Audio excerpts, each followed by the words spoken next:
పోలీసులు లాఠీ రాజ్యాన్ని నడిపిస్తున్నారు.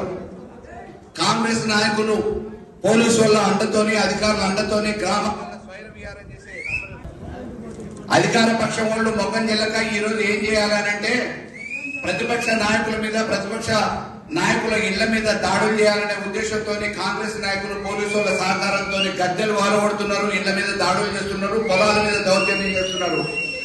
ఖబర్దార్ నేను చెప్తా ఉన్నా కాంగ్రెస్ నాయకులకి, మళ్ళొక్కసారి పునరావృతం అయితే కోదాడు నియోజకవర్గంలో ఎక్కడ గులాబీ జెండాని టచ్ చేసిన బీఆర్ఎస్ నాయకుడిని పైన దౌర్జన్యం జరిగిన ईद का जवाब ईद पत्थर से देंगे।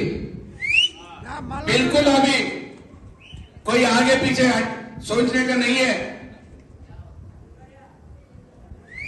ఏలుకు ఏలు కాలు కాలు సమాధానం చెప్పడం మాకు కూడా తెలుసు. తప్పకుండా రేపు రానున్న భవిష్యత్తులో ఏ ఒక్క కార్యకర్త మీద ఏ ఒక్క చిన్న దాడి జరిగినా దానికి ప్రతి సమాధానంగా మేము కూడా దాడులకు దిగుతామనే విషయాన్ని పోలీసు వాళ్ళకి హెచ్చరికతో చెప్తున్నా.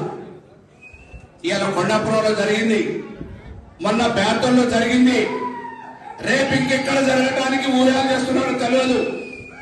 100% పోలీసు వాళ్ళు చర్యలు చేపట్టకపోతే అధికార నాయకులు పోలీసు వాళ్ళు మాకు అండగా ఉన్నారనే ధీమాతో ముందడుగు వేస్తే తప్పకుండా చట్టపరంగా పోలీసు వాళ్ళ బట్టలిపుతాం, అధికార పార్టీ వాళ్ళని ఊర్ల నుంచి బయటకు వెళ్ళకూడతాం అనే విషయాన్ని కూడా సభాముఖంగా తెలియజేస్తున్నా.